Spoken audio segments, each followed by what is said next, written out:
कांद्यावरील निर्यात बंदी उठवण्याचा निर्णय घेतलेला आहे आणि आताच हाती आलेल्या या सूत्रांनुसार सुमारे 3 लाख टन कांदा निर्यात करण्यास केंद्र सरकारने परवानगी दिलेली आहे। सातत्यानं संसदेमध्ये, संसदेच्या बाहेर आमच्या नेत्या खासदार सुप्रियाताई सुळे असतील, मी असेल, जो कांद्याची निर्यात बंदी उठवण्याचा जो सातत्यानं हा आवाज उठवत होतो आणि त्याच बरोबरीनं कांदा उत्पादक शेतकरी ज्या पद्धतीनं आक्रमक होऊन आपली बाजू मांडत होता, या दबावाचा हा नक्कीच एका अर्थी विजय आहे। परंतु केंद्र सरकारनं हा निर्णय घेत असताना काहीसा उशीर केलाय, ही सुद्धा गोष्ट नमूद करावी लागेल। कारण मार्च महिन्यामध्ये सर्वसाधारणपणे कांद्याचे दर हे खाली येतात आणि आत्ताही या निर्यात बंदीमुळे ज्या कांद्याला जवळपास 40-45 रुपये भाव मिळत होता तो अवघा 10-12 रुपयांपर्यंत खाली आलेला आहे। आणि आता निर्यात बंदी उठवल्यानंतर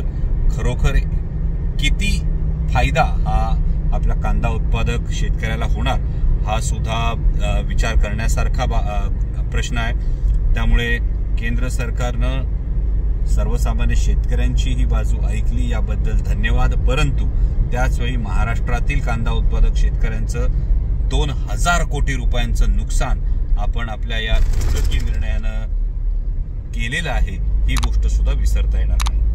आणि ही बातमी जरी माध्यमांमध्ये पाहायला मिळत असली, ऐकू येत असली, तरी सुद्धा अजूनही मिनिस्ट्री ऑफ कॉमर्सच्या अधिकृत वेबसाईटवर असं कोणतंही नोटिफिकेशन अजून तरी माझ्या पाहण्यात आलेलं नाहीये।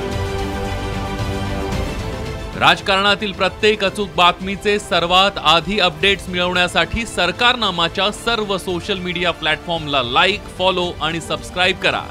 तसंच सर्व नोटिफिकेशनसाठी बेल आयकॉन प्रेस करायला विसरू नका।